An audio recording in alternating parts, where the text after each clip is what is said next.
கர்த்தருடைய பரிசுத்த ஸ்தோத்திரம். உங்களெல்லாம் சந்திப்பேன், ரொம்ப மகிழ்ச்சி அடைகிறேன். ரொம்ப சந்தோஷமாக இருக்குது பார்க்குறதுக்கு. இவ்வளோ உற்சாகமாக எல்லாம் வந்து கலந்துக்கிட்டு இருக்கிறீங்க. உங்களெல்லாம் கடவுள் நிச்சயமாக ஆசீர்வதிப்பார், மாற்று கருத்தே கிடையாது.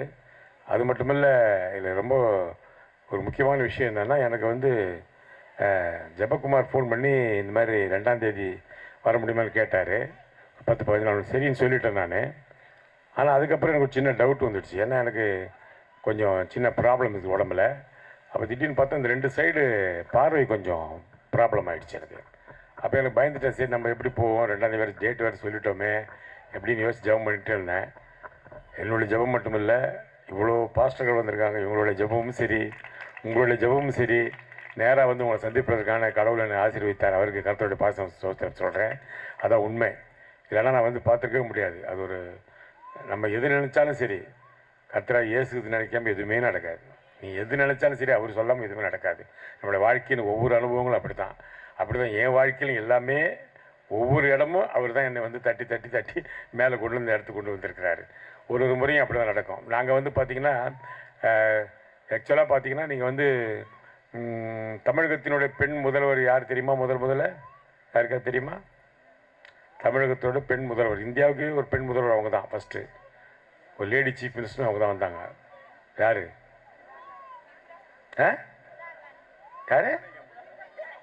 யாருமா? இல்லை, அவங்க யாரை சொல்கிறாங்க? யாருமா? யார்? இந்திரா காந்தியம்மா பிரதம மந்திரி. நான் சொல்ல தமிழக முதல்வர் ஜானகி ராமச்சந்திரன், எம்ஜிஆருடைய ஒய்ஃபு. அவங்க ஜானகி அம்மா, விஎன் ஜானகி. அவங்க தான் முதல் பெண் முதல்வராக வந்தாங்க. இந்தியாவிலே ஃபஸ்ட்டு ஒரு பெண் முதல்வர் அமைச்சது அவங்களுக்கு தான். அவங்க யாருன்னு கேட்டால் எங்கள் அப்பாவோட சொந்த அக்கா பொண்ணு. எங்கள் அப்பா வந்து பாம்பேயில் பெரிய ஒர்க் பண்ணிகிட்டு இருக்கும்போது அவங்க அம்மா ஃபோன் பண்ணி இந்த மாதிரி ஜானகி வந்து சினிமாவில் கொஞ்சம் ஆசைப்பட்றான்னு எங்கள் அப்பா வேலையை ரிசைன் பண்ணிட்டு வந்து ஜானகியை கும்பகோணத்துலேருந்து கூப்பிட்டு வந்து பெரிய நடிகையாக்கி, சூப்பர் ஸ்டார் ஆக்கி, எல்லாம் சைனிங் அத்தாரிட்டி எல்லாமே அவர் தான், கார்டியன். எல்லா செக்கில் சைன் பண்ணுறதாகட்டும் எல்லாமே அவர் தான், பொறுப்பு தான் அவர் தான் பெரிய நடிகையாக்கி விட்டார். அப்போது அந்த அம்மா 1000 தலைவங்க அப்புறம் இந்த படம் பார்த்துருப்பீங்க. அது வந்து பெரிய சூப்பர் ஸ்டார். அப்போ அந்த அம்மா பெரிய ஹிட் அந்த படம் அந்த காலத்தில். அப்போல்லாம் அவங்களுக்கு 50,000 ரூபா சம்பளம். அப்போ அதில் ஜூனியர் ஆர்டிஸ்ட் நடிக்கிறவர் தான் எம்ஜி ராமச்சந்திரன். அவருக்கு மிஞ்சி போனால் 500 ரூபா சம்பளம். அப்படின்னு அவ்வளோ பாருங்கள், 5 கோடிக்கும் அவர் 50,000த்துக்குள்ள வித்தியாசம். அவ்வளோ வித்தியாசம் சம்பளத்தில் இருக்காங்க. அப்போ எம்ஜிஆர் வந்து ஜானகி அம்மாவை கல்யாணம் பண்ண ஆசைப்பட்றாரு. அப்போ எங்கள் அப்பா சொல்கிறாரு, நீ வந்து இப்போ தான் அப்கமிங் ஆர்டிஸ்ட்டு, ஜூனியர் ஆர்டிஸ்ட் நடிச்சிட்ருக்கிற, இவள் சூப்பர் ஸ்டாராக இருக்கிறா, நீ இவளை கல்யாணம் பண்ண ஆசைப்படுறதுக்கு காரணம் என்னென்னா பணத்து மேலே இருக்கிற ஆசையில் தான் அவளை கல்யாணம் பண்ணுறேன் அப்படின்னா எம்ஜிஆர் சொல்கிறேன், இல்லைங்க நான் உண்மையிலேயே ஜானகியை நேசிக்கிறேன் அப்படின்னாரு. இல்லை, எங்கள் அப்பா நம்பலை. ஏன்னா ஒரு சின்ன ஆர்டிஸ்ட் வரும்போது நம்மளே யோசிப்போம் இல்லையா, எவ்வளோ பெரிய இடத்துக்கு கல்யாணம். தகராறாகிடுச்சு. தகராறாக எங்கள் அப்பா கேஸ் போட்டார். எங்கள் அப்பாவே வாதாடுவார், இது ரொம்ப படித்த மனிதர். அவர் படித்து கேஸில் ஜெயிச்சிட்டாரு. அதனால் என்னாச்சுன்னா, எம்ஜிஆருக்கு விஎன் ஜானகி கிட்டத்தட்ட 15 வருஷத்துக்கு கணவன் மனைவின்ற அங்கீகாரமே கொடுக்கல. 85க்கு 84க்கு அப்புறம் தான் கொடுத்தாங்க. அது வரைக்கும் அவங்க கணவன் மனைவியாக கவர்மெண்ட்டில் அங்கீகரிக்கலை. ஏன்னா எங்கள் அப்பா கேஸில் ஜெயிச்சிட்டாரு. எங்கள் அப்பா கேஸில் ஜெயிச்சிட்டாரு, ஆனால் வாழ்க்கையில் தோத்துட்டார். எங்கள் எம்ஜிஆர் வந்து கேஸில் தோத்துட்டாரு, ஆனால் வாழ்க்கையில் ஜெயிச்சிட்டார். அதான் உண்மை. அப்போ எங்களுக்குள்ள ஒரு குடும்பத்தில் பிரிவு ஏற்பட்டு போச்சு. அதுக்கப்புறம் நாங்கள் அவங்கள பார்க்குறதில்ல, ஒன்றுமே பண்ணுறதில்ல. அவங்க தனி, நாங்கள் தனியாக வந்துட்டோம். அப்படி இருக்கும்போது எங்கள் அம்மா வந்து சிரியன் கிறிஸ்டியன்கள், கேரளா சேர்ந்தவங்க. அவங்க வந்து சின்ன வயசில் 13 வயசில் சினிமாவில் நடிக்கணும்னு ஆசைப்பட்டு சென்னைக்கு 2 தங்கைகளை கூப்பிட்டு வந்தாங்க. ஒரு தங்கை பேர் வந்து மார்த்தாள், ஒரு தங்கை பேர் ராகேல். 3 பேர் கூப்பிட்டு, இவங்க எங்கள் அம்மா பேர் சாராள். கூப்பிட்டு வந்துட்டாங்க. வந்து இங்கே வந்து ரொம்ப சினிமாவுக்கு ரொம்ப ட்ரை பண்ணாங்க. நீங்களாம் பார்த்துருப்பீங்க, ஜெமினி சந்திரலேகா ட்ரம் டான்ஸ்லாம் பார்த்துருப்பீங்க. இப்போ டிவியில் வரும். நிறைய பேர் சினிமா பார்க்காதவங்க தெரியலன்னு சொல்லி, சார் டிவிலேயே என் முகம் தெரியும் சார், அதனால தான் அவங்க நிறைய பேர் தெரியுது. டிவியில் சும்மா ஆன் பண்ண நியூஸ் வரதுக்கு எதாவது வந்துட்டு போயிடுவேன். அதான் அதனால் வந்து அப்போ ஜெமினி ட்ரம் டான்ஸில் ஆடியிருக்காங்க ஜூனியர் ஆர்டிஸ்ட்டாக. ஜெமினியில் பெர்மனன்ட் டான்ஸராக இருந்தாங்க சந்திரலேகா. அதுக்கப்புறம் சக்கரதாரில் எங்கள் அண்ணன் வந்து குழந்தைய நடித்தான், வி நாகையாக்கு, புஷ்பமாலா சன்னுக்கு. இப்படி சினிமாவில் நிறைய முயற்சி பண்ணிகிட்டு இருந்தாங்க. பக்த மீராவில் வந்து எங்கள் அம்மா ஃபஸ்ட்டு கிருஷ்ணன் வருவாங்க ஓப்பனிங் ஷாட்டில். இப்படி எம்எஸ் சுப்பலட்சுமி ரொம்ப ஃப்ரெண்டு. அப்படி இருக்கும்போது விஎன் ஜானகி அங்கே நடிச்சிட்ருக்கிறாங்க படத்துங்களில். அந்த நீங்கள் பார்த்துருப்பீங்க, சந்திரலேகாவில் டான்ஸ், ஜிப்ஜி டான்ஸ்லாம் ஆடுவாங்க. அப்போ எங்கள் அப்பா அங்கே போக வர எங்கள் அப்பாவுக்கு எங்கள் அம்மாவுக்கும் ஒரு பந்தம் ஏற்பட்டு கல்யாணம் பண்ணிட்டாங்க. எங்கள் அப்பா வந்து இந்து, அவர் வந்து மேனன், உங்களுக்கு தெரியும் எம்ஜிஆருடைய ஜாதி. எங்கள் அம்மா வந்து சிரியன் கிறிஸ்டின் கேர்ள் தான். இருந்தாலும் கணவர் சொல்கிறதானே கேட்கணும். அதனால் அவங்களும் இந்துவாக மாறிட்டாங்க. இந்துவாக மாறி காலையில் ஆனால் ஒரு 5 மணிக்கெல்லாம் எழுந்து தலையில் 2 குடம் தண்ணி ஊற்றிட்டு ஈரப்புடவையோட கிட்டத்தட்ட ஒரு 4 கிலோமீட்டர் 3 கிலோமீட்டருக்கு ஒரு பிள்ளையார் கோவில் இருக்குது, அங்கே போவாங்க டெய்லி காலையில். நான் இங்கே போகும்போது போய் சும்மா போகக்கூடாதே, என் தலையிலையும் தண்ணி ஊற்றி என்னையும் கூட்டு போவாங்க. நான் என்னடா எனக்கும் தலையில தண்ணி ஊற்றுறாங்க, காலை அதை தூங்க விடாமல் நினைப்பேன். சரி ஏதோ சுண்டல் கிண்டல் கொடுப்பாங்களே அப்படின்னு நானும் போகிறது. இப்படி பல காலம் போவாங்க. பல ஜபம் ஐயப்ப பூஜை போனால் பயங்கரமான பக்தி அவங்களுக்கு. அப்படியே பண்ணுறாங்க. ஆனால் சினிமாவில் வரங்க நிறைய முயற்சி பண்ணுறாங்க. சீன் செட்டெல்லாம் வாடகைக்கு விட்டு வரைஞ்சி வாடகைக்கு விடுவாங்க. அதன் மூலமாக ஆர்எஸ் மனோகர் குழு எங்களுக்கு சம்மந்தப்பட்டு நான் ஒரு குழு நடிக்க ஆரம்பிச்சிட்டேன். ஒரு 5 வயசில் சின்ன பையனாக நடிக்க சேர்த்துட்டாங்க. சாணக்கிய சபதம், இலங்கேஸ்வரன், காடகமுத்திரையன், அங்கிரேக்கண்ணி, அன்பின் எல்லை, இப்படி நிறைய நாடகங்கள். அதில் சின்ன பையனாக நடிப்பேன். நான் கிட்டத்தட்ட ஒரு 1000 ட்ராமா பண்ணியிருக்கேன் 5 வயசுலேருந்து ஒரு 9 வயசுக்குள்ளே. அப்போது ஜனாதிபதி ராதாகிருஷ்ணன்கிட்ட பரிசு வாங்கியிருக்கிறேன். உங்களுக்கு தெரியும், சர்வப்பள்ளி ராதாகிருஷ்ணன் ஜனாதிபதி, அவர்கிட்ட பரிசு வாங்கியிருக்கேன். பாவேந்தர் பாரதிதாசன்கிட்ட பரிசு வாங்கியிருக்கிறேன். அந்த காலத்தில் எந்தெந்த ஊருக்கு போகிறோமோ அந்த ஊரில் அந்தந்த ஊர் சீஃப் மினிஸ்டர்கிட்டலாம் பரிசு வாங்குவேன். அதனால் சினிமா ஆசை மனசுக்குள்ளே அப்படியே அப்போவே விதைக்கப்பட்டு விட்டது. எங்கள் அம்மாவுக்கு அந்த ஆசை இருக்குது. ஆனாலும் அவங்க பெருசாக வரல. நிறைய சீன் செட் வாடகைக்கு விட்டாங்க, எல்லாம் பண்ணாங்க. பாம்பேயில் போய்ட்டு டான்ஸ்லாம் நடத்தினாங்க, ட்ராமா ட்ரூப்லாம் பண்ணாங்க. என்ன பண்ணாலும் பெரிய லெவல் வர முடியல. அப்போ எங்கள் பெரியம்மா வராங்க. அவங்க அப்போ தான் கேரளாவில் நீங்கள் ஷிஃப்ட் ஆகி வராங்க. வந்து பார்த்தா என்ன பண்ணுறேன்னு, நான் சினிமாவுக்கு ட்ரை பண்ணுறேன். பத்மினி உங்களுக்கு தெரியும், தில்லானம்மா அவங்க தங்கை ராகினிலாம் வச்சு ட்ராமாலாம் சினிமாலாம் எடுத்துருக்கோம் நாங்கள் பாதி. அப்படி இருக்கும்போது எங்கள் பெரியம்மா சொன்னாங்க, நீ என்ன பண்ணாலும் நீ வாழ்க்கையில் ஜெயிக்க முடியாது. ஏன்னா நீ கும்பிடுற கடவுள் உண்மையான தேவனே கிடையாது. இது உண்மையான தேவன் இயேசு கிறிஸ்து மட்டும்தான். நீ அவரை வணங்கினா மட்டும்தான் நீ லைஃப்பில் முன்னேற முடியும். உடனே எங்கள் அம்மாவுக்கு அப்படியே இதெல்லாம் நான் சின்ன வயசில் கேட்டுட்டு இருப்பேன் எங்கள் பெரியம்மா எங்கள் அம்மாவுக்கு சொல்கிறதெல்லாம். உடனே எங்கள் அம்மா என்ன பண்ண, உடனே சரி சொல்லிட்டாங்களே, உடனே திடீர்னு ஒரு எல்லாருக்கும் அப்படி வருவேன், சொன்ன உடனே ஒரு சின்ன வேகம் வரும் இல்லையா. அதில் உடனே என்ன போவோம், நடராஜ முதலியார் அவருடைய கூட்டத்துக்கு போவோம், பிஷப் நியூபிகன் கூட்டத்துக்கு போவோம், சாரா நவராஜ் கூட்டத்துக்கு போவோம். எல்லாம் போவோம் வருவோம். மறுபடியும் எங்கள் அம்மா பிள்ளையார் கோயிலுக்கு போக ஆரம்பிச்சிருவாங்க. அதுவும் விட மாட்டாங்க, இதையும் விட மாட்டாங்க. அதனால் என்னாச்சு, ஒன்றுமே பண்ண முடியல, வாழ்க்கையில் பெருசாக வர முடியல. இப்படியே போயிட்டுருது காலம். அப்பப்போ எங்கள் பெரியம்மா திட்டுவாங்க, நீ மறுபடியும் தப்பு பண்ணுற, மறுபடியும் தப்பு பண்ணுற சொல்லிகிட்டே இருப்பாங்க. எங்கள் அம்மா அப்போ கொஞ்சம் நேரம் கேட்பாங்க, மறுபடியும் அவங்களுக்கு முடியாது. நிறைய பேர் இப்போ அப்படி தான் இருக்கிறோம் நம்ம கிறிஸ்தவர்களே. இருதலை கொள்ளி எலும்புகளாக இருக்கும். அப்படி இருக்கக்கூடாது. உண்மையான தேவன் இயேசு கிறிஸ்து மட்டும்தான். அவரை மனங்களால் மட்டும்தான் காரியம் நடக்கும். இது நாம் மட்டும் பண்ணல, இஸ்ரேல் ஜனங்களே தான் பண்ணாங்க அந்த காலத்தில். அவர்கள் செய்த தவறு தான் அவர்கள் நாடே இல்லாமல் போச்சு. கடைசியில் ரொம்ப காலம் ஆச்சு அவங்க நாடு கிடைக்கிறதுக்கு. 1948 என்னமோ தான் அவங்களுக்கு நாடே கிடைச்சிது. அதனால் எப்போவுமே நம்ம தேவனை மறந்தால் நமக்கு எப்போவுமே பாதிக்கப்படும். இதுக்கு மாற்று கருத்தே கிடையாது. எங்கள் அம்மா அப்படி ஒரு தடவை பாம்பேயில் ட்ராமாலாம் முடிச்சுட்டு வரோம். ஒரு 5 ஏக்கரில் பண்ணியிருக்காங்க நாங்கள் சீன் செட்லாம். மொத்தமாக எரிஞ்சு சாம்பல் ஆகிடுச்சு. சாம்பல்னால் ஒரு சொம்பு சாம்பல் கூட இல்லை. அப்படியே எங்கள் அம்மாவுக்கு ஷாக் ஆகி அப்படியே அதில் உடம்பு சரியில்லை, போய் இறந்துட்டாங்க கொஞ்ச நாளில். எனக்கு ஒரு 8 வயசு இருக்கும். எங்கள் அம்மா இறந்தோடனே எங்கள் அப்பாவும் அப்செட் ஆகிட்டார். ஏன்னா வேஞ்சானிங்க அப்படி ஆகிடுச்சு. எங்கள் அம்மாவை இறந்துட்டோன்னே எங்கள் அப்பா டோட்டலாக மன உளைச்சல் ஆகிட்டு எதுவுமே பண்ணுறதில்ல. அவர் பாட்டு எதை தான் தோன்றணுமோ நடப்பார். வீடே கிடையாது எங்களுக்கு. இதுக்கு மேலாம் யாராவது பார்த்துருக்கீங்களா? நானே, என் தங்கச்சி, எங்கள் அண்ணன், சின்ன பிறந்த குழந்தை எல்லாமே சேர்ந்து வீடு இல்லாமல் அனாதையாக சுற்றிட்டுருப்போம். அப்போ நான் கொஞ்சம் பேர் என்ன பண்ணுவோம், நாங்கள் பெரியம்மா எங்களை கூப்பிடுவோம். அவங்களுக்கும் 6-7 பசங்க. ஒரு நடுத்தர குடும்பம், வறுமையான குடும்பம். நாங்கள் அங்கே போவோம். அப்போ தங்கச்சி அங்கே போனால் நான் சித்தி வீட்டுக்கு போவேன். சித்தி வீட்டுக்கு தங்கச்சி வந்தால் நான் பெரியம்மா வீட்டுக்கு போய்டும். இப்படி ஷிஃப்டிங் பண்ணிகிட்ருப்போம். எங்களுக்குன்னு வீடே கிடையாது. ஒரு சீசனில் பள்ளிக்கூடம் படிக்கும்போது 7வது 8வது படிக்கும்போது கோடமாக ரயில்வே ஸ்டேஷன் பார்த்துருப்பீங்க. அங்கே நாங்கள் நியூஸ் பேப்பர் போட்டு நான் எங்கள் அப்போல்லாம் ரோட்டில் பிளாட்ஃபாரத்தில் படுத்துருப்போம் நைட்டில். அப்போ ஸ்கூல் பசங்களாம் பார்த்துருவாங்க, நான் படுத்துருக்க பார்த்துருவாங்க. மறுநாள் காலையில் பள்ளிக்கூடத்துக்கு போகும்போது கேட்பாங்க, என்னடா நேற்று பார்த்தேன் நீ பிளாட்ஃபாரத்தில் படுத்துருந்த பேப்பர் போட்டுன்னு, என்ன வீடு இல்லையா உனக்குன்னு. எனக்கு எப்படி இருக்குது, மனசு ரொம்ப கஷ்டமாக இருக்குல்ல. அதெல்லாம் கிடையாது, வீடு இருக்குது. அந்த கடைசி பங்களா இதில் சிவப்பு கலர், அது எங்களுக்கு தான். இன்னும் அங்கே படுத்த கொசு கடிக்கும், அதனால் இங்கே படுத்துனுக்குறேன். இப்படிலாம் சமாளித்து வாழ்க்கை ஓட்டிகிட்ருக்கிறேன். இப்படியே போகும்போது எங்கள் அப்பாவும் அப்படியே வாழ்ந்துட்டார். எதுவுமே அவர் கண்டுக்கல வாழ்க்கையில். அப்போ எங்களையும் நாங்களும் வறுமைன்னா நீ நினைக்கிற இப்படி வறுமை இல்லை, சாப்பாட்டுக்கே வறுமை. காலையில் இருந்தால் எங்கே சாப்பாடு அப்படி எங்கே கல்யாணம் நடக்குது போய் சொல்லி உள்ளே போய் சாப்பிட்லாம், மாப்பிள்ளை வீடு பொண்ணு வீடு சொல்லி போய் சாப்பிட போவோம். இப்படி தான் வாழ்க்கை ஓடிட்டு இருந்தது. ஆனாலும் சினிமா ஆசை என்னை விட்டு விலகவே இல்லை. சொந்தமாக ட்ராமாலாம் நடத்துவோம், என்னென்னமோ பண்ணி பார்ப்போம். ஒன்றும் பெருசாக வராது. அப்படியே அசிஸ்டன்ட் டைரக்டராக அங்கங்கே சுற்றுவோம், வருவோம், போவோம். அப்பப்போ எங்கள் பெரியம்மா சொல்லுவாங்க, நீ ஜபம் பண்ணு, உபவாச ஜபம் என்ன, அப்போ தான் உங்களுக்கு கடவுள் கொடுப்பாருன்னு. உடனே அவங்க சொன்னதுக்காக ஒரு 40 நாள் அப்படி உபவாச ஜபம் இருப்பேன், ஃபாஸ்டிங் பீரியட்லாம் இருப்பேன். ஆனால் மறுபடியும் வழக்கம் போல் நம்ம விளையாட்டுத்தனமாக எதையுமே நினைக்கிறது இல்லை. இது என்னாச்சு, இப்படியே காலங்கள் போக போக எனக்கு ரொம்ப வருத்தமாக போச்சு. என்ன இப்படி பண்ணுறோமோ, நம்ம ஒன்றும் வரமாட்டோமானா. திடீர்னு காரைக்குடி நாராயணன் ஒரு டைரக்டர், அவர்கிட்ட அசிஸ்டன்ட் டைரக்டராக சேர்றதுக்கான வாய்ப்புகள் கிடச்சிது. பரவாயில்ல கிடச்சிடுச்சு, எல்லாம் ஜபம் பண்ணி தான் கிடைக்கும். ஆனால் கிடைச்சப்போ நம்ம வழக்கமாக என்ன பண்ணுவோம், பைபிள் அடுத்த வாரம் படிச்சுக்கலாம், சர்ச்சுக்கு அடுத்த மாதம் போய்க்கலாம், ஒன்றும் பிரச்சனை இல்லை. கேரள ரோட்டுக்கெல்லாம் போவேன் நைட்டெல்லாம், ஏன்னா அந்த கேக்கு பிஸ்கெட்லாம் கொடுப்பாங்க, அதுக்காக போகிறது தான். அப்படி ரொம்ப ஒரு நியாயமான பக்தியெல்லாம் கிடையாது, சும்மா ஒரு நாமக்கே வாஸ்தே போயிட்டு வருவோம். அது நமக்கு கரெக்டான பலனை அளிக்கவே அளிக்காது. நாம் உண்மையாக தேவனை ஆழ் மனதில் விசுவாசத்தோடு ஜெபம் பண்ணால் தான் நடக்கும். மேலாட்டமாக நடந்தால் எதுவுமே நடக்காது. அது நல்லா ஞாபகத்தில் வச்சுங்க. அது என் வாழ்க்கையில் ஒவ்வொரு விஷயமும் அனுபவம். காரைக்குடி நான் 2 வேலைக்கு சேர்ந்துட்டேன், அசிஸ்டன்ட் டைரக்டர் ஆயாச்சு. முதல் நாள் ஷூட்டிங் போகிறேன். எஸ்வி சேகர், மனோஜ் சித்ரா, மனோரமா, வெண்ணிராளை, மூர்த்தி எல்லாம் நடிக்கிறாங்க. நான் மெட்ராஸே பிறந்தவங்க, மெட்ராஸ் பாஷை நல்லா எழுதுவேன். அதான் பஜாரில் உஜார்லாம் போனால் நஜாரா வந்துடும் அப்படிலாம் எழுதுவேன் டைலாக். அது வந்து ஆட்சிக்கு ரொம்ப சந்தோஷம். நல்லா பேசுகிறம்மா கண்ணு, வாமா நீ தான் எனக்கு சொல்லிக் கொடுக்கணும். அவங்களுக்கு டைலாக்லாம் சொல்லிக் கொடுப்பேன், மெட்ராஸ் பாஷெல்லாம் ரொம்ப அற்புதமாக சொல்லிக் கொடுப்பேன். ரொம்ப எல்லோரும் பாராட்டுறாங்க என்ன, டைரக்டர்லாம் ரொம்ப சந்தோஷம், பரவாயில்ல அசிஸ்டன்ட் நல்லா சுறுசுறுப்பாக இருக்காங்க அப்படின்னு. திடீர்னு ஒரு பால்காரன் கேரக்டர் வந்துச்சு. அந்த பால்காரன் கேரக்டர் நீ பண்ணியிருப்பான்ட்டு நான் அந்த கேரக்டர் நான் பண்ணிட்டேன். ஒன்று ரொம்ப சந்தோஷம். 2 நாள் ஷூட்டிங், 2ஆம் நாள் நடிக்கவும் செஞ்சுட்டேன். உடனே 3ஆம் நாள் டைரக்டர், அசிஸ்டன்ட் டைரக்டர், ப்ரொடியூசரெல்லாம் சுற்றி நின்ட்டாங்க.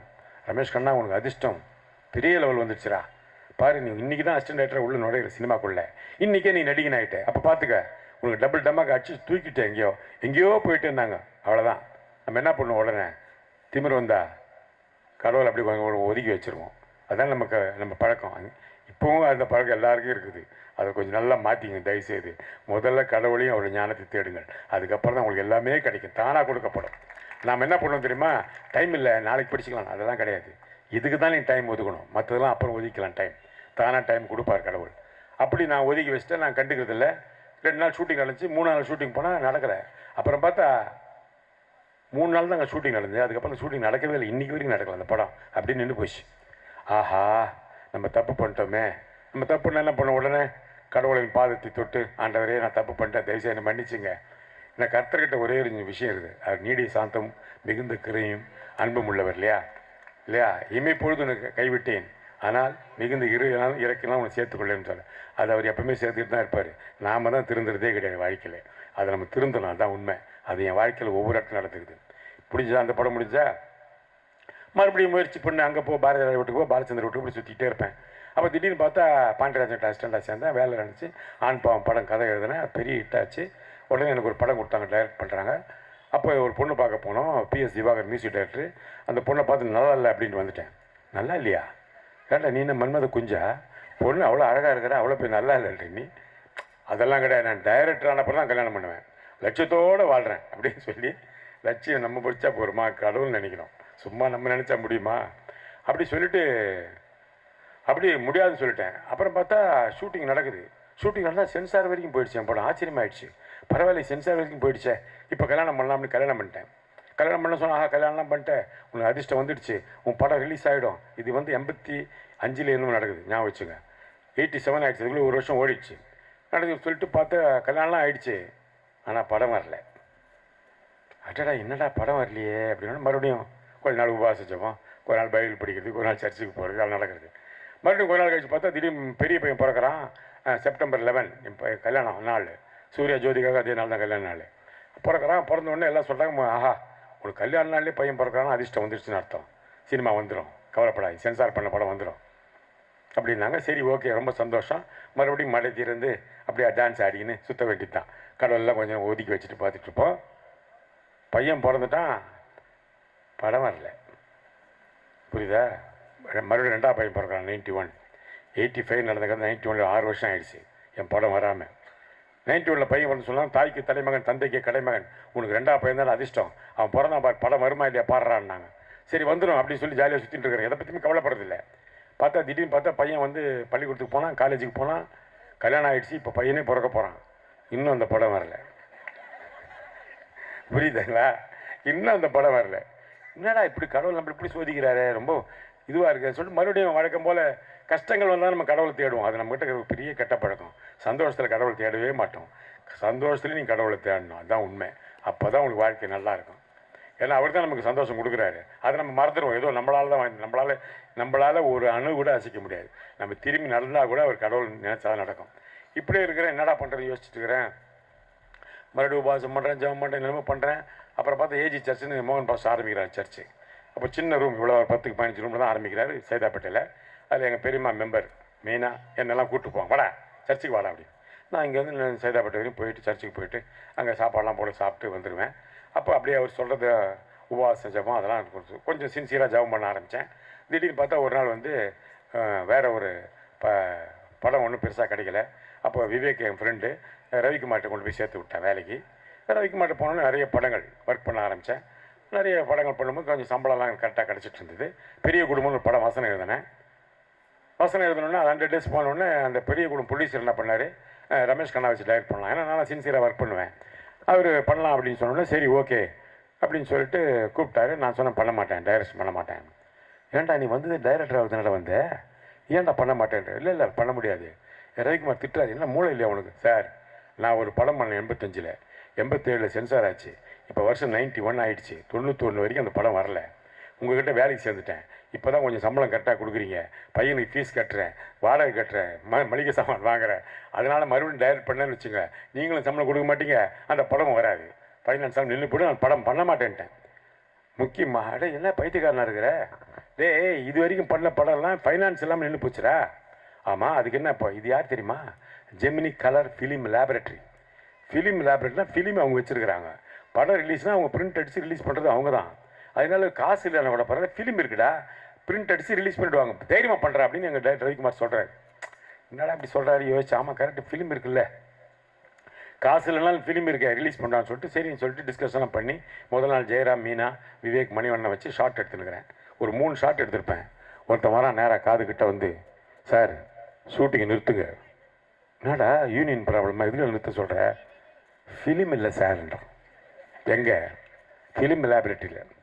மணிவண்ணன் கேட்குற, ரமேஷ் கண்ணா ஃபிலிம் லேபரேட்டரிலேயே ஃபிலிம் இல்லைன்னா நீ எல்லாம் எப்படா டைரக்டராக?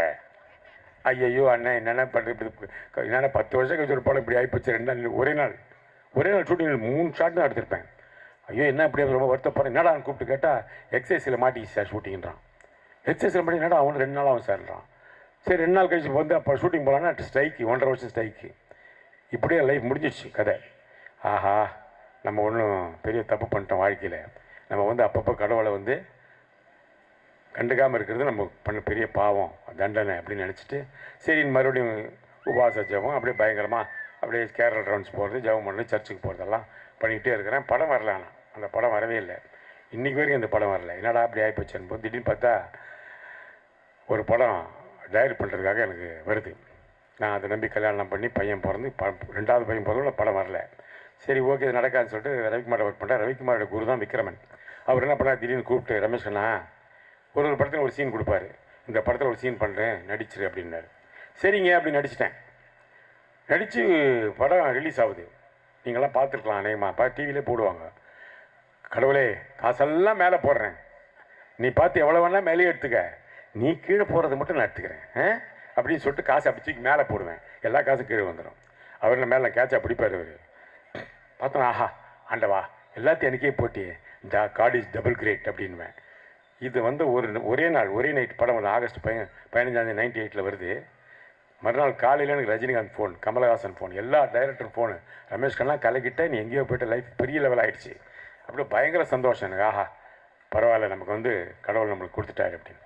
ஆனாலும் நம்ம கடவுளை தேடுவதை கொஞ்சம் அப்படியே குறைச்சிக்குவோம் கொஞ்சம். ஏன்னா ஷூட்டிங் ஆச்சே, பிஸியஸ்ட் ஷூட்டிங், ஒரு நாள் 3 ஷூட்டிங் 4 ஷூட்டிங் 5 ஷூட்டிங்லாம் பண்ணிடுவேன் ஒரு நாள். 7 to 9, 9 to 1, 2 to 9, 9 to 10, 10 to 6 அப்படிலாம் பண்ணுவேன். பயங்கர பிஸி. அப்படியே பார்த்தா ஒரு காருக்கெல்லாம் வாங்கிட்டேன், ஒரு வீடு வாங்குறதுலாம் ஏற்பாடு பண்ணிட்டேன். திடீர்னு பார்த்தா ஒரு நாள் போய் பாத்ரூம் முகம் கழுவலான்னு பார்க்குறேன், வேறு யாரும் இருக்காங்க கண்ணாடியில். யாரா நம்ம பாத்ரூமில் இருக்கிறான் அப்படி திரும்பி பார்த்தா நான் தான் இருக்கிறேன், வேறு யாரும் இல்லை பின்னாடி. திரும்பி பார்த்தா என் முகம் இப்படி வாய் கோணிக்குது, சுத்தமாக கோணிச்சு. என்னடா வாய் நிமித்தம் வரமாட்டேங்குது, அப்படியே நிற்கிது வாய். என்ன அது வாய் கோணிக்குச்சு, ஐயோ தொல்லையாக போச்சேன்னு சொல்லிட்டு அப்போ ஜெயிக்கிற குதிரை படம் நடிக்கிறேன், சக்தி சினிமா டைரக்ஷன். ஷூட்டிங் போகிறேன். அவர் என்னப்பா டேரக்டர் சார், என்ன சார் வாயை கோணம் பண்ணி வந்துட்டீங்க? டேய் நானாக கோணம் பண்ணேன், தானாக கோணிக்கிச்சுரா, என்ன வந்து கேட்குற அப்படி. அதனால பெல்ஸ் பாலிசின்னு ஒரு வியாதி, முகவாதம் பேர் அதுக்கு. அப்படி இழுத்துருச்சு. சார் என்ன விளையாடுறீங்களா, வாய் கோணிங்கன்னா எப்படி சார், பாதி படம் எடுத்தாச்சு, மீதி படம் கோணிச்சுன்னா அப்போ வேறு ஆள் மாதிரி எடுத்துறீங்க சார், என்ன பண்ண போகிறீங்க? நீ இதெல்லாம் ஒன்றும் கவலைப்படாத, நல்ல ஐடியா கொடுக்குறேன் கேளு. ஜீவனை கூப்பிடு ஹீரோவை. இப்போ நான் ஒரு ஜோக் அடிப்பேன், அடிச்சோன்னு அற விட சொல்லு, நான் அப்படி கீழே விழுவேன், விழுந்து எழுந்து போது வாய் கோணிக்கும். என்னப்பா அஷ்டியாப்பா வாய் கோணிக்குச்சுப்பா அப்படின்னு கதையை மாற்றிட்டேன். கதையை மாற்றி பாதி படம் அப்படியே நடிச்சு முடிச்சிட்டேன். அப்போ தான் கமல்ஹாசன் சார் வந்து காலில் ஸ்டீல் வச்சு ராடு வச்சு நொண்டி நடந்து வர்றாரு. அவ்வளோ அடிபட்டு போச்சு. அப்போ என்னை பார்க்குறாரு கமல் சார். என்னையா பெல்ஸ் பாலிசியா வாய் கோணிக்குச்சா என்ன பண்ணேன்? அதெல்லாம் ஒன்றும் இல்லை சார், ஹீரோ ஒரு அடி அடிப்பான், அடிச்சோடனே வாய் கோணின மாதிரி கதையை மாற்றிட்டேன் சார்னு.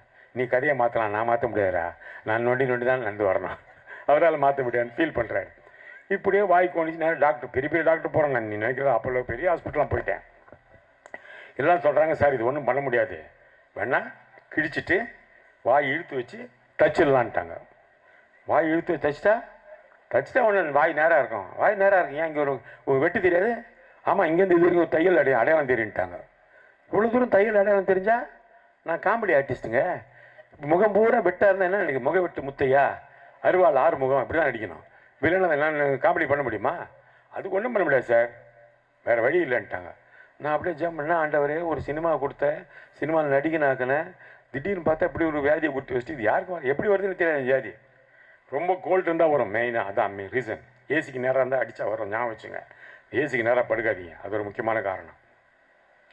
அப்போ யோசிக்கிறேன் என்ன அப்படியாச்சும் ரொம்ப வருத்தப்பட்டு போய்ட்டு. அப்போ 7 மணின்னு ஒரு சாதாரண டாக்டர், சின்ன பிசியோதெரபிஸ்ட்டு டாக்டர் கண்ணன் அடுத்த டாக்டர், அவர் என்ன பண்ணுறாரு பார்க்குறாரு. என்ன சார் ஆச்சு? இப்படி வாய் கோணிக்குச்சுப்பா, பெரிய பிரச்சனை இருக்குது, நல்லா இருந்த மூஞ்சியே கூப்பிட மாட்டாங்க சினிமாவில், வாய் கோணின்னு எப்படி கூப்பிடுவாங்க அப்படின்னா. ஒன்றும் இல்லை கவலைப்படாதீங்க, கேரண்டி கிடையாது, நம்ம வேணா ட்ரை பண்ணலாம் அப்படின்னா. சரி ட்ரை பண்ணுங்க அப்படின்னு சொல்லி அவர்கிட்ட போகிறேன்.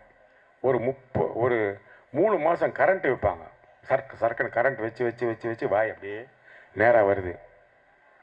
அப்போ பார்த்துங்க, நீ உண்மையான தேவனை தேடினா உண்மையான வைத்தியர்கிட்ட அவர் அனுப்புவார். நீ தப்பான தேவனை தேடினா தப்பான ஆள்கிட்ட தான் போவேன். அது மட்டும் ஞாபகத்தில் வச்சுங்க. ஏன் சொல்கிறேன்னா, ஸ்ரீதேவி பெரிய நடிகை, உலக புகழ்பெற்ற நடிகை, கோடீஸ்வரி. அவருடைய எங்கள் அம்மாவுக்கு ஆப்ரேஷன் எங்கள் அமெரிக்காவில் நடக்குது. ஆப்ரேஷன் பண்ணிட்டாங்க. ஆப்ரேஷன் முடிஞ்சால் பேச்சு வரல.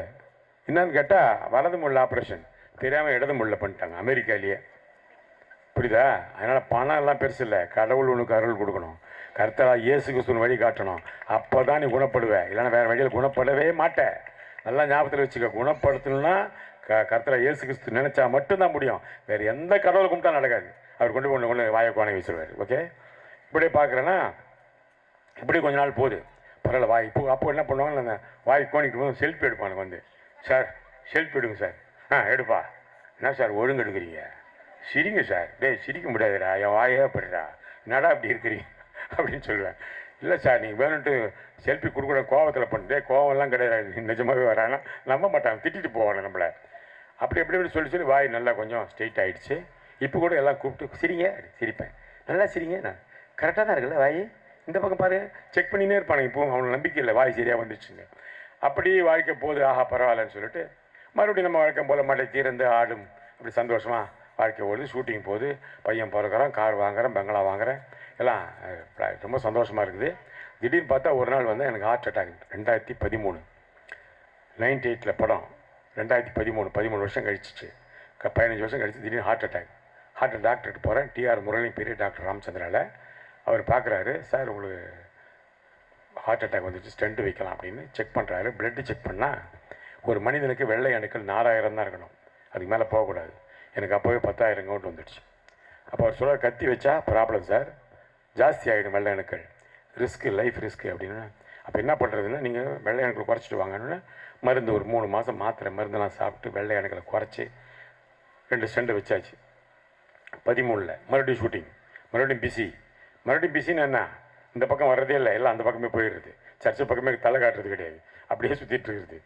மறுபடியும் 2018 மறுபடியும் ஹார்ட் அட்டாக்கு. மறுபடியும் போனால் எனக்கு 50,000 வந்துச்சு ஒயிட் கவுண்ட்டு. அவர் சொல்கிறார், ஐயோ 10,000 இருந்தாலும் வைக்க முடியாது சார், நீங்களும் 50,000 வரீங்க, நான் என்ன பண்ணுறது, அது பாட்டு ஒரு நானாக கூட்டின்னு வரேன், அது வருது பார்த்தானா அப்படின்னு.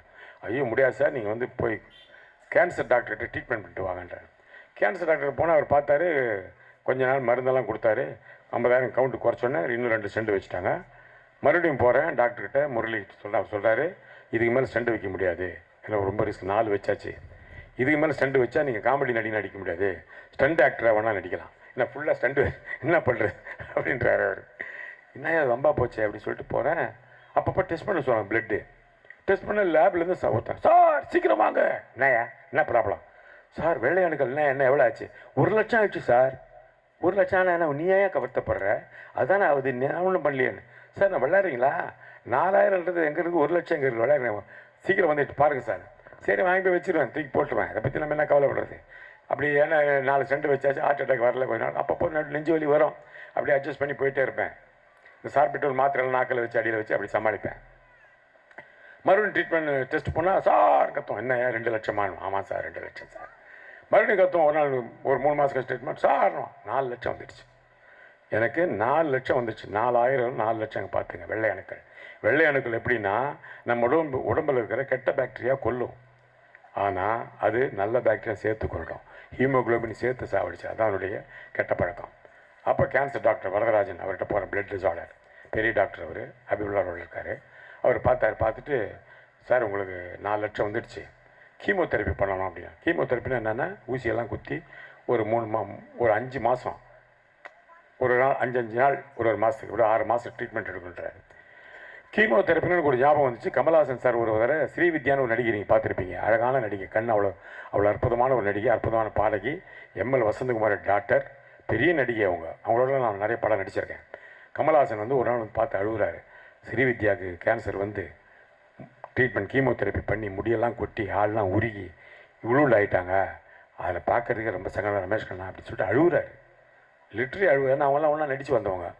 அது எனக்கு மனசில் ஞாபகத்தில் வந்துச்சு. ஆஹா, கீமோதெரப்பி பண்ணால் நம்ம கேவலமாகி முடியெல்லாம் கொட்டி அசிங்கமாகி அப்படி செத்துருவோம், இது கேவலமாக இருக்கும். நமக்கு பார்க்குறவங்களாம் பரிதா, எனக்கு என்னை கண்டு யார் பரிதாப்பட்டால் எனக்கு கோவம் வரும். எதுக்கு பரிதாப்படுற அப்படின்னு நான் அந்த மாதிரி ஒரு கேரக்டர். நான் இப்படி யோசிக்கிறேன். மறுபடியும் அவர்கிட்ட போகிறேன். அவர் வர சொல்கிறாரு, சார் இது எனக்கு ஒன்றும் பண்ணல, 4 லட்சம் தான் நான் ஒர்க் பண்ணுறேன், வரேன். ஒர்க் பண்ணுறேன் வரேன் எல்லாம் ஓகே தான். ஆனால் என்னைக்கு நீ மயக்கச்சு கீழே வந்து செத்து போகணும்னு சொல்ல முடியாது. பேசிட்டே இருப்பேன், நின்று விழுந்துருவேன், செத்துருவேன், அதோட முடிச்சு போச்சு கதை அப்படின்ற. ஐயோ இப்படி ஒரு கதை இருக்குதா? வாய்க்கு ஓடனா கூட கதையை மாற்றலாம், செத்தே போட்டால் எப்படி மாற்றுறது கதையை? என்ன ஒன்றும் புரியல, என்ன பண்ணலாம் அப்படி யோசிக்கிறேன். என்ன இப்படி பண்ணிட்டாரு? எனக்கு மனசெல்லாம் ரொம்ப உடஞ்சி போச்சு. என்னடா இன்னைக்கு உலகம் பூரா தெரியும் ரமேஷ் கண்ணான்னா, உலகத்தில் எந்த மூலையில் போனாலும் ரமேஷ் கண்ணா தெரியும். இந்த நேரத்தில் கடவுள் நமக்கு இவ்வளோ வசதியெல்லாம் கொடுத்து ஆசீர்வாதம் கொடுத்துட்டு ஏன் இப்படி நமக்கு ஒரு வியாதியை கொடுத்துட்டாரு? சே, நம்ம வாழ்ந்து பிரயோஜனமே இல்லை அப்படின்னு நினச்சி. ஏன்னா கடவுள் எங்கிட்ட அப்போ இல்லை, அவர் தூரமாக இருக்கார். நான் அப்படியே நினச்சி யோசிச்சுட்டு போகிறேன், நம்ம இனிமேல் வாழக்கூடாது, வாழ்க்கையில் போதும், அசிங்கமாகி கேவலமாகி சாகக்கூடாது அப்படின்னு. அருண் ஹோட்டல் அமைச்சிக்கரில் அருண் ஹோட்டல் பக்கத்தில் ஒரு பிரிட்ஜ் இருக்குது கூவாத்தில். அந்த பிரிட்ஜில் ஒரு சின்ன பிரிட்ஜ் இருக்குது, பெரிய பிரிட்ஜு, ஒரு 200 அடி பண்ணலாம். அது என் காரை நான் ஓட்டிகிட்டு போகிறேன். அப்போ யோசிக்கிறேன், நேராக போய் பிரிட்ஜில் கார் ஏற்றி விட்டோம்னா கார் ஜம்பாகி உள்ளே விழுந்துடும், கார் காலி, நானும் காலி, பிடிச்சி போச்சு கதை. என்ன சொல்லுவாங்க பேப்பரில்? ரமேஷ் கண்ணா விபத்தில் இறந்து விட்டார். முகம்லாம் அப்படியே தானே இருக்கும், ஒன்றாவாத. சரி, அதான் நல்ல ஐடியான்னு சொல்லிட்டு கார் எடுத்து ஸ்பீடாக போகிறேன். முடிச்சிடலாம் லைஃபை. ரொம்ப வேகமாக போகிறேன். காரு ஒரு 200 அடி இருக்குது, இங்கேருந்து அந்த மரம் தாண்டி இருக்கோம் வச்சுங்களேன். கிட்ட போகிறேன், ஒரு ஆட்டோ சர்னுக்கு முன்னாடி எனக்கு முன்னாடி ஸ்லோவாக போகிறான். என் கார் ஸ்லோவாகிடுச்சு. ஸ்பீடாக போனால் தான் ஜம்ப் பண்ண முடியும்.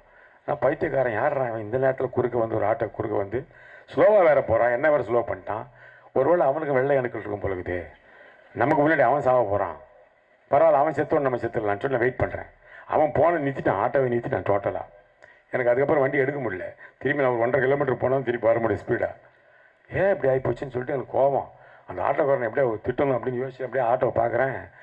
நீங்களாம் நம்ப மாட்டீங்க, அதில் ஒரு வசனம், கர்த்தர் உன் நடுவில் இருக்கிறார், இனி தீங்கே காணாதிருப்பாய், செப்பானியா 3:15 ஒரு வசனம் அதில் வருது. எனக்கு ஒன்றுமே புரியல, எதுக்கு இந்த ஆட்டோக்காரன் வந்தான்? அவன் ஸ்லோவாக போயிட்டா கூட நம்ம பின்னாடி போய் மறுபடியும் ரிவர்ஸ் எடுத்து என்ன பண்ணியிருப்போம். அவன் நிறுத்திட்டான் வேறு ஆட்டோவை. நிறுத்தணும்னு ஒரு வசனம் அதில் தெரியுது. அப்போ நிறைய நீங்கள் ஆட்டோவில் பார்க்கலாம், நிறைய வசனங்கள் எழுதுவாங்க. சிரிக்கும் பெண்ணை நம்பாதே, சீரும் பாம்பை நம்புலாம் சொல்லுவான். ஆனால் இந்த வசனம் ஏன் வந்தது எனக்கு? நிறுத்தி வச்சு இந்த நேரத்தில் என்னுடைய நான் நினைக்கிற நேரத்தில் வந்து நிற்கிறாருன்னா கடவுள் என்னோட பேசிகிட்டு இருக்கிறார். அந்த இடத்துல கர்த்தரா இயேசு கிறிஸ்துவை வழிகாட்டுறாரு. நிறுத்துறா, உன் முடிவு சரியான முடிவே இல்லை அப்படின்றாரு. அப்படியே யோசிக்கிறேன், ஏன் இப்படி ஒரு வசனம் வந்தது, ஏன் நமக்கு அந்த எண்ணம் வந்தது? அப்போ தான் யோசித்தேன், உனக்கு கார் வந்தது, பங்களா வீடு எல்லாம் பேரம்பேத்திலாம் வந்தாங்க. நீ தேவனை மகிமைப்படுத்திருக்கிறியா இன்றைக்காவது? நீ பாட்டுக்கு எப்போது ஒரு வருஷத்துக்கு ஒரு சர்ச்சுக்கு போவ, ஏதோ முடிஞ்ச வரைக்கும் காணி கொடுப்ப. அதுக்கப்புறம் நீ கடவுளை சாட்சி சொன்னியா? எங்கேயாவது ஒரு இடத்துலையா சாட்சி சொன்னியா? ஒரு இடத்துல தேவனை மகிமைப்படுத்தினியா? நாம் பண்ணுற தவறெல்லாம் அதுதான். நாம் கடவுளை மகிமைப்படுத்துவதே கிடையாது. நம்ம நல்லா இருக்கிறோம், நம்ம ஜெபம் பண்ணுறோம், எல்லாம் கேட்குறோம், ஐயா அதை தாங்க இதை தாங்கன்னு கேட்குற மொழியை நமக்கு தந்ததை பற்றி நாம் மற்றவர்களிடம் சொல்வதே இல்லை. நம்ம சாட்சியாக ஒவ்வொருத்தரும் சொல்லணும். உங்கள் பக்கத்து வீட்டில் ஒவ்வொருத்தரும் இன்றைக்கி என்ன நடந்துன்றதை நீ சாட்சியாக சொல்லணும் ஒரு முறையும். அதன் மூலமாக நீங்கள் ஆத்மாவை சேகரிக்கலாம். நீங்கள் ஒரு ஆள் ஒரு ஆத்மா சேகரிச்சின்னா இந்த சர்ச் 2 சர்ச் ஆகிடும் ஒரே வருஷத்தில். அது மட்டும் ஞாபகத்தில் வச்சுங்க. நாம் தேவனை மகிமைப்படுத்தணும். அது பண்ண தவறு தான் கடவுள் எனக்கு அற்புதமாக சொன்னார். அதிலிருந்து நான் இது வரைக்கும் எடுத்துகிட்டு 50-60 சாட்சிகள் சொல்லியிருக்கேன். நிறைய சர்ச்சுக்கு, எல்லா சர்ச்சுக்கும் போகிறேன், ஃப்ரீயாக தான் போகிறேன், எந்த பிரச்சனையும் அதெல்லாம் கிடையாது. நல்லபடியாக சாட்சி சொல்கிறேன். அந்த சாட்சியை கேட்டு நிறைய பேர் எனக்கு ஃபோன் பண்ணுறாங்க. ஐயா கூட இப்போ சொன்னார், நிறைய பேர் ஃபோன் பண்ணி பேசுனாங்க, ஐயா கூட சொன்னார். அதனால் நல்லா ஞாபகம் வச்சுங்க, தேவனை மகிமைப்படுத்துவதற்கு தவறவே தவறாதீர்கள் ப்ளீஸ். நல்லா ஞாபகம் வச்சுங்க, எந்த காரணத்தை கொண்டும் தேவனை புறம் தள்ளி விடாதீர்கள். கடவுள் தான் முதல்ல நமக்கு, அவர் தான் வழி காட்டுவார். இயேசு கிறிஸ்து தான் கடவுள் காட்டுவார். அதுக்காக நீங்கள் இயேசு கிறிஸ்து நம்புறேன்னு சொல்லிவிட்டு நீங்கள் எதுவுமே செய்யாமல் இருக்க முடியாது. உங்கள் முயற்சி நீங்கள் பண்ணிகிட்ருக்கணும். ஒரு மழை வந்துச்சு, ஒருத்தன் வீட்டில் உட்காந்துருந்தான், ஒருத்தன் ஓடி டே வெள்ளம் வரப்போதுரா வந்துடுறா போகலாம் அப்படின்னா. கடவுள் காப்பாற்றுவாரா, நான் ஜெபம் பண்ணியிருக்கேன்னு சரின்னு போயிட்டான் அவன். கொஞ்ச நேரத்தில் பார்த்தா வெள்ளம் முழங்கால் வந்துச்சு. ஒருத்தன் கூட டேய் வாடா தர்மங்களுக்கு அதில் மேந்தன்னு போயிடலாம் வாடா, வெள்ளம் முழங்கால் வரைக்கும், கடவுள் காப்பாற்றுவாரா அப்படின்னு உட்காந்துட்டான். கொஞ்ச நேரத்தில் இடுப்பு கழுத்தொழுகு வந்துச்சு தண்ணி. ஒருத்தர் போட்டை எடுத்துன்னு வராரு, டேய் போட்டு இருக்குதா வாடா போகலாம், கடவுள் காப்பாற்றுவாரியா. நான் முழுகிட்டான் டோட்டலாக. முழுகினப்புறம் அழுகுறான், என்ன கடவுளே நான் இவ்வளோ ஜெபம் பண்ணேன், உன்னை நம்பிட்டு இருந்தேன், நீ கடைசியில் என்னை கையை விட்டே முழுகிட்டேன்னு என்ன பண்ணுறது. பைத்தியக்காரா, முதல்ல ஒரு ஆள் அனுப்பிச்சது நான் தான், தெர்மாக்கோலோட ஒரு ஆள் அனுப்பிச்சது நான் தான், போட்டோட ஒரு ஆள் அனுப்பிச்சது நான் தான். நீ அது நம்மள நான் என்ன பண்ணுறது, கடவுளை நேராக வந்து அவனுக்கு ஹெல்ப் பண்ணுவார், யார் மூலமாக தான் ஹெல்ப் பண்ணுவார், அதை நீ முதல்ல புரிஞ்சுக்கோ அப்படின்னாரு. அதான் உண்மை இல்லையா? அதனால் ஜெபம் பண்ணணும். ஆனால் ஜெபம் பண்ணும்போது கடவுள் நமக்கு யாரையாவது அனுப்புவார், அவர் மூலமாக நமக்கு சாட்சிகளை சொல்லுவார். அதே மாதிரி நீங்களும் மற்றவர்களுக்கு சாட்சியாக இருக்கணும். நீங்கள் ஏதாவது அவங்க ஒரு கஷ்டத்தில் இருக்கும்போது நீங்கள் ஏதாவது சொன்னீங்கன்னா அந்த வார்த்தை அவங்களை அப்படியே பாதிக்கும். ஆமாம் அந்த மாதிரி சொல்கிறது கரெக்ட் தான், நாமளும் கும்பிட்டு பார்த்தான்னு யோசிப்பாங்க. கரெக்டாக? அதனால தான் சாட்சி சொல்கிறது. அதனால தான் நீங்கள் மற்றவங்கள்ட்ட போய் சுவிசேஷம் பண்ண சொல்கிறது. நீங்கள் நேராக போய்விட்டு சொல்லணும், எனக்கு நேற்று இப்படி நடந்ததுமா, எங்கள் அம்மா உடம்பு சரியில்லாம் போச்சு, ரமேஷ் கண்ணா வந்து சாட்சி சொல்லலாம், இப்படி ஏதாவது ஒன்று சொன்னீங்கன்னா அவங்க அப்போ ஒரு கஷ்டத்தில் இருப்பாங்க. அந்த நேரத்தில் உங்களுக்கு ஒரு சாட்சியாக அது அமையும் இல்லையா? அதனால் கடவுள் நேராக வந்து உதவ மாட்டார், மனிதர்கள் மூலமாக தான் உதவுவார். அதுக்கு நீங்கள் பாத்திரராக இருக்கணும். அதான் உண்மை. உங்கள் மூலமாக கடவுளுடைய சாட்சியை நீங்கள் நிறைவேற்றணும். அது மறக்கவே மறந்துடுறாங்க. ஏன்னா லாசர் இறந்துட்டார், உள்ளே போகிறாரு, இயேசு கிறிஸ்துக்கு போகிறாரு. போனோன்னு சொல்கிறாரு, அவங்கெல்லாம் சொல்கிறாங்க நாரும் ரொம்ப 4 நாள் ஆச்சுன்னு. அப்போ கடவுள் சொல்கிறாரு, சீஷர்களை கூப்பிட்டு அந்த பாறையை தள்ளி விடுங்க அப்படின்ட்டார். பாறை தள்ளப்படுது, லாசரை எழுந்துவான்னு. லாசரை எழுந்து வரான். பார்த்துங்க, ஏன் இயேசு கிறிஸ்து நினச்சா பாறை போகாதா? உயிரோடு ஒரு ஆளை வர வைக்கிற பாறை தள்ள முடியாதா? சில விஷயங்கள் நாம் தான் செய்யணும், சில விஷயங்கள் தான் கடவுள் நமக்காக பண்ணுவார். அது நல்லா ஞாபகத்தில் வச்சுங்க. அதே மாதிரி இயேசு வரார் நம்ம சொல்லிட்டு இருக்கோம். நிறைய பேர் ஒரு மாதிரி தமாஷெல்லாம் கிண்டலெல்லாம் பேச ஆரம்பிச்சிட்டாங்க. ஆனால் அது உண்மை இல்லை. இயேசு வருவதற்கான நேரம் வந்து விட்டது, 2ஆம் வருகை நெருங்கி விட்டது. அது எப்படி சொல்கிறேன்னா, 2000 வருஷத்துக்கு முன்னாடி பைபிளில் இருந்த ஐயாக்கெல்லாம் தெரியும். என்ன சொல்லியிருந்தாங்க, ஒரு கல்லின் மீது கல்லிராதபடி ஒரு ஆலயம் இடிக்கப்பட்டது. இஸ்ரேல் ஆலயம் இடிக்கப்பட்டது. அதுக்கப்புறம் தான் சொன்னேன், எருசலேம் தன் இடத்துல வைக்கப்படுன்றாங்க. எருசலேம் நாட்டுக்குள்ளே இஸ்ரேல் ஜனங்கள் இப்போ வந்துட்டாங்க. அதே மாதிரி எருசலேம் வந்து மறுபடியும் அந்த இடத்துல ஸ்தானத்தில் நிரூபிக்கப்படுன்றாங்க. இப்போ எருசலேமில் கோயில் கட்ட போகிறாங்க. புரியுதுங்களா? அதனால் கடவுள் சொன்ன அத்தனையும் நடந்துட்டு வருது, ஒன்றா நடந்துட்டு வருது. கிட்டத்தட்ட முடிவு வரப்போகுது. அதனால் எல்லோரும் சொல்கிறாங்க, நீங்கள் அதாவது உதாசீனமாக இருந்துடாதீங்க. இயேசு கிறிஸ்து வரப்போகிறாரு, 2ஆம் வருகையில் வரப்போகிறாரு. நாம் உடனுடைய முகமுகமாக அவரை பார்க்க போகிறோம். பரதேசத்தில் அவர் கர்த்தருடைய வலது பாரசில் உட்கார நம்ம பார்த்து ரசிக்க போகிறோம். அந்த நம்பிக்கையோடு வாழுங்க. உங்களுக்கு பக்கத்தில் சொல்லுங்கள், இயேசு வரப்போகிறார். நிச்சயமாக நாம் அத்தனை பேரும், ஐயா உள்பட எல்லாருமே நம்ம அங்கே பரதேசத்தில் நம்ம ஒருத்தர் சந்திக்க போகிறோம். கர்த்தருடைய பரிசு நாம ஸ்தோத்திரம். நன்றி, வணக்கம்.